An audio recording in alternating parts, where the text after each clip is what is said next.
The Lord be with you. A reading from the Holy Gospel according to St. Matthew.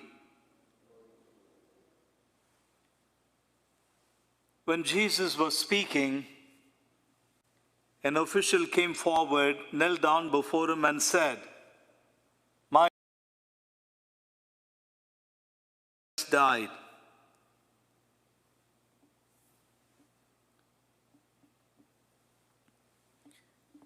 But come, lay your hand on her, and she will live."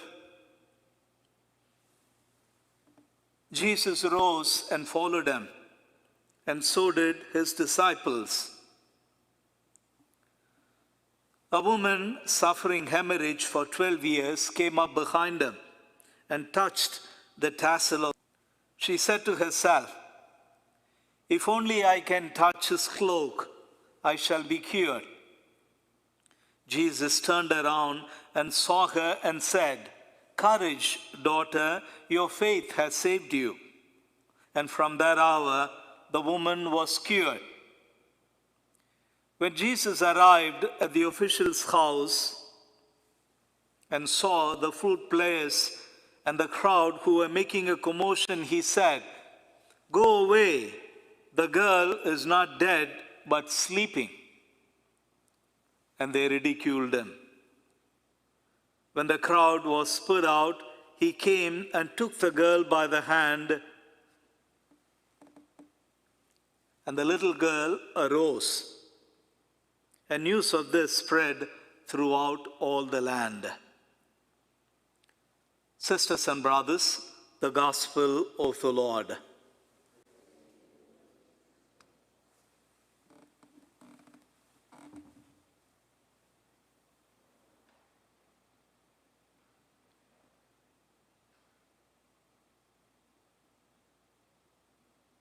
What a wonderful passage we have today as the gospel of the day as we begin our re-entry with this daily Mass. Our God is a God of healing, a God of wonder, a God of power, and above all, a God of life, a God of love. He is all this put together. Now, pause for a moment and think of the God of the Star Wars.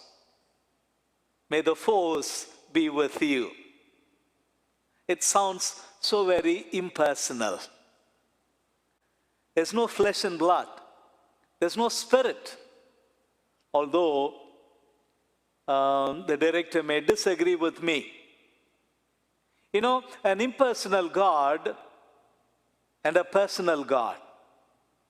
A God who loves you so much that he would put on your own flesh and blood and become one of you.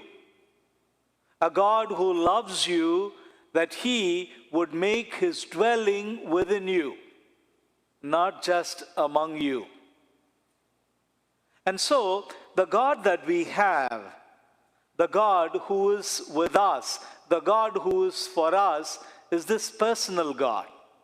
A God who calls us to a constant, continuous, daily conversion of heart. A God who fortunately makes demands on us.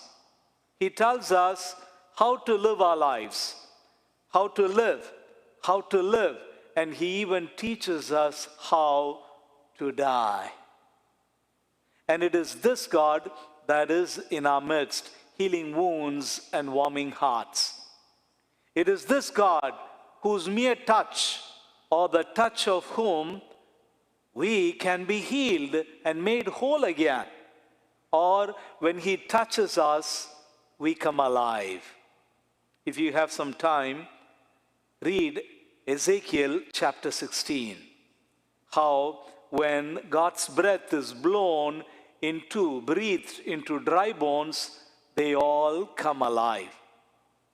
And so, sisters and brothers, even as we begin this celebration of daily Mass, taking all these precautions, and anxious though we may be, We need to learn to trust the Lord.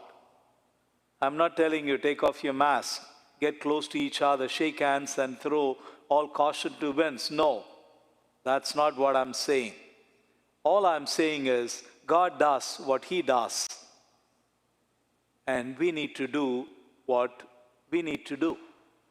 And so let's lean on the Lord.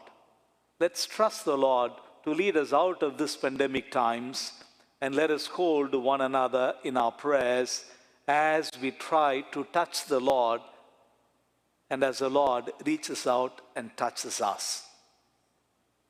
When God touches us, life comes to be.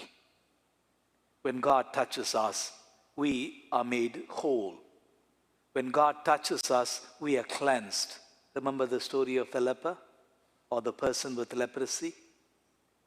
The touch of God is life-giving.